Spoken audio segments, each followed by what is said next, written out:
Hello. അപ്പോൾ ഒരു യാത്ര പോവുകയാണ്. ഇന്നത്തെ യാത്ര കസിൻ്റെ വീട്ടിലേക്കും പിന്നീട് ആനിയുടെ വീട്ടിലേക്കുമാണ്. പതിവിന് വിരുദ്ധമായി ഇന്നത്തെ എൻ്റെ യാത്ര ഓട്ടോയിലും ബസ്സിലുമാണ്. അപ്പോൾ യാത്രയ്ക്ക് മുമ്പ് അപ്പുക്കുട്ടനെ അംഗൻവാടിയിലാക്കണം. അപ്പോൾ അപ്പുക്കുട്ടനെ അംഗൻവാടിയിലാക്കിയതിന് ശേഷം ഓട്ടോയിൽ ഞാൻ നേരെ പോയത് കൊല്ലം KSRTC ബസ് സ്റ്റാൻഡിലേക്കാണ്. അതെ, ഇന്നത്തെ എൻ്റെ യാത്ര പ്രിയദർശിനി ബസ്സിലാണ്. അപ്പോൾ വീഡിയോയിലേക്ക് എല്ലാവർക്കും സ്വാഗതം. അങ്ങനെ ഞാൻ നമ്മുടെ ബസ് സ്റ്റാൻഡിലെത്തി അങ്ങ് അകത്തോട്ട് ചെല്ലുമ്പോൾ ഞാൻ കണ്ടത് ആ സൈഡിൽ കുറേ ബസ്സുകൾ പാർക്ക് ചെയ്തിട്ടുണ്ട്. അതെല്ലാം തന്നെ പ്രിയദർശിനി ബസ്സുകളായിരുന്നു കൂടുതലും. അപ്പോൾ അതിലൊരു ബസ് ഇങ്ങനെ പോകാൻ റെഡിയായി നിൽക്കുകയാണ്. അതെനിക്ക് പോകാനുള്ള ബസ്സും കൂടായിരുന്നു. ഞാൻ അടുത്തേക്ക് ചെല്ലുന്ന കണ്ട് ബസ് ഡ്രൈവർ നിർത്തിയിരുന്നു. ഞാൻ കയറിയ ഉടനെ ബസ് എടുക്കുകയും ചെയ്തു.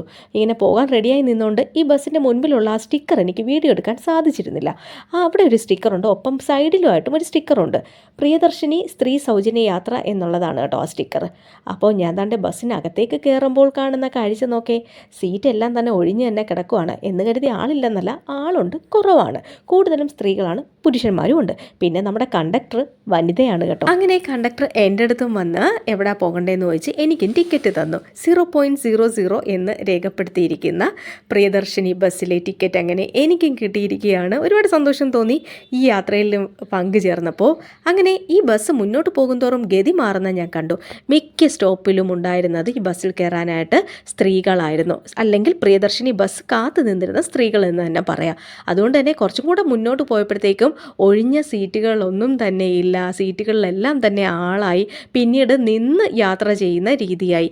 ഇതിലിപ്പോൾ സ്ത്രീകളുമുണ്ട് പുരുഷന്മാരുമുണ്ട്, എങ്കിലും കൂടുതലും സ്ത്രീകൾ തന്നെയായിരുന്നു യാത്രക്കാർ. അങ്ങനെ എനിക്ക് ഇറങ്ങാനുള്ള സ്ഥലമെത്തി. ഞാൻ ഇറങ്ങുമ്പോൾ ഒരു പുരുഷനാണ് കേട്ടോ ആ ബസ്സിൽ യാത്ര ചെയ്യാനായിട്ട് കയറിയിരുന്നത്. അപ്പോൾ ഞാൻ വന്ന ബസ്സാണ് ഈ പോകുന്ന പ്രിയദർശിനി.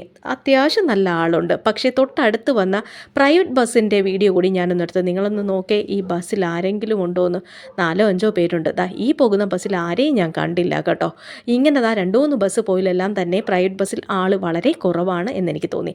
എന്തായാലും ഞാൻ ആനിയുടെ വീട്ടിൽ പോകാൻ വന്നതായതുകൊണ്ട് ഞാൻ ബസ് സ്റ്റോപ്പിൽ വന്ന് നിന്നപ്പോൾ തന്നെ ആനി എന്നെ വിളിക്കാനായിട്ട് വന്നു. സ്വാഭാവികമായി ഇത് കണ്ടപ്പോൾ നിങ്ങളുടെ മനസ്സിൽ വന്ന ചോദ്യം എനിക്കറിയാം. താറിൽ യാത്ര ചെയ്യുന്ന ശ്രീലക്ഷ്മി കാശ് കൊടുത്ത് യാത്ര ചെയ്തൂടെ എന്നല്ലേ? തീർച്ചയായിട്ടും ഒരു തവണയെങ്കിലും പ്രിയദർശിനി ബസ്സിൽ ഒരിക്കൽ യാത്ര ചെയ്യുക എന്ന ആഗ്രഹം കൊണ്ട് കയറിയതാണ് കേട്ടോ. ഇത് ശരിക്കും ഒരുപാട് സ്ത്രീകൾക്ക് പ്രയോജനം ചെയ്യും. പ്രത്യേകിച്ച് അർഹരായവർക്ക് ഈ സൗജന്യ യാത്ര ലഭിക്കട്ടെ എന്ന് തന്നെയാണ് ഞാനും ആഗ്രഹിക്കുന്നത്. ഈ യാത്രയെക്കുറിച്ച് ഒരുപാട് അഭിപ്രായങ്ങൾ കേട്ടു. നിങ്ങളുടെ അഭിപ്രായം കമൻറ്റ് ചെയ്യണേ.